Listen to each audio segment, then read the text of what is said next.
the graphic with the emotional to provoke a more layered reaction than just fear. And like with the cantaloupe scene.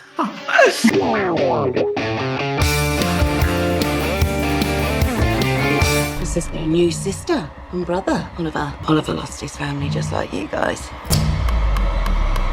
Needed someone that could give him special care. Hi, Danny. Thank you for having me.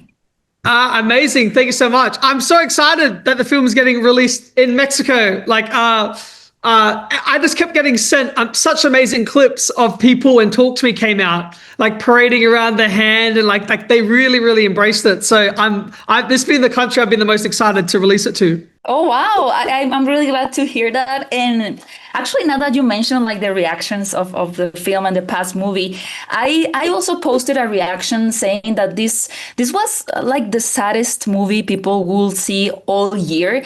And a lot of the responses were like, yes, this is a really sad movie. I'm like depressed. But there were only people saying like, wait, like how, what do you mean by sad? Isn't this horror? So I wanted to ask you, what do you think there's still such a cultural resistance sometimes to associate horror with emotions like sadness or depression, when in reality, they can be even more unsettling feelings? Yeah, it's odd. I don't know why there would be like any sort of pushback to it, because there's so many different subgenres that live inside horror and so many examples of emotional horror. Like there was it The Night House? I think it was one that was there was a horror film that I cried in like a few years back. Like I don't know, it feels like a horror should be able to express every and all emotion. There's comedy horrors, you know, there could be some like creepy weepies as well. Creepy weepies. And like I was really sad while making it because we had lost someone, and it just like I was so not in control of that tone, and naturally that's what it did to the movie. It was like that was the only way to express that. Yeah, maybe next time I could try to learn to be a bit more in control of it, but I allowed this film to be really, really expressive. Yeah, no, I love that. And you know, I think that some people are going to be really shocked by many scenes, but specifically with the cantaloupe scene. But others, it might be like the portrayal of the systematic abuse, the one that hits them the hardest. So I wanted to ask you, how did you guys balance the graphic with the emotional to provoke a more layered reaction than just fear? Yeah, well, yeah, it is like tapping into that stuff that scares you personally. And like with the cantaloupe scene, like metal on teeth bothers me so much. So like writing about that was like a good way to express that fear. And then also just like the film to me is about the cycle of abuse. And that like this, like Andy's pulled into this cycle of his dad, and Laura is doing the same thing to Oliver and is turning this kid into this monster. And it's not only until he can break out of Laura's cycle and her circle and her world that he's able to find himself again. And same so with Piper. But the sad thing is like even though he's out of there now, he'll have to live with those scars for the rest of his life.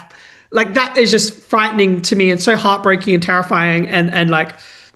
Yeah, that just felt right for this film, like more so than the grief or anything like that. Like that stuff is still in there, but that was more of a bigger theme for me, I'd say. Oh, and now that you mentioned Piper, I think that Piper's blindness adds, of course, fragility to the character and to the movie, but it also isolates her from the audience's like full visual experience. So was it a way to explore how horror changes when you can only feel that something's wrong, or why did you choose to make her blind? Yeah, actually, she was inspired by a friend of mine's sister, she actually did vocals in the final track of the movie. You hear her singing Cheyenne, and like her relationship with her brother was really beautiful and tender. She was wanting to learn how to navigate the world on her own, but like the family was a little bit like scared to allow her to like catch the bus by herself, or like he would like present things to her in like a really light way.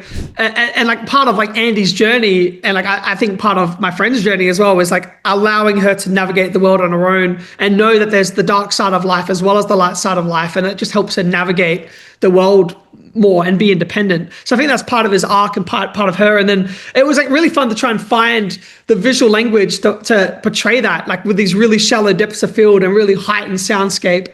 that always felt really powerful to find the way to show her point of view and perspective. Nice. And Danny, before we wrap up, I have just a quick final question. I heard. Gabby, we're right at time. Oh yeah, I want to ask you just very fast about your project in Mexico. If you can share a little bit of that with Yes, me. oh my God, September 20th. If you come to Pachuca, we're doing a death match.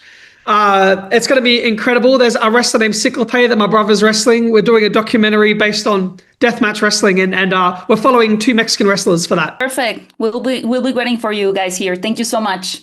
Awesome, thank you. How did you cope with the athlete being gone? I didn't. People believe the spirit stays in the body for months after death. We can bring her back.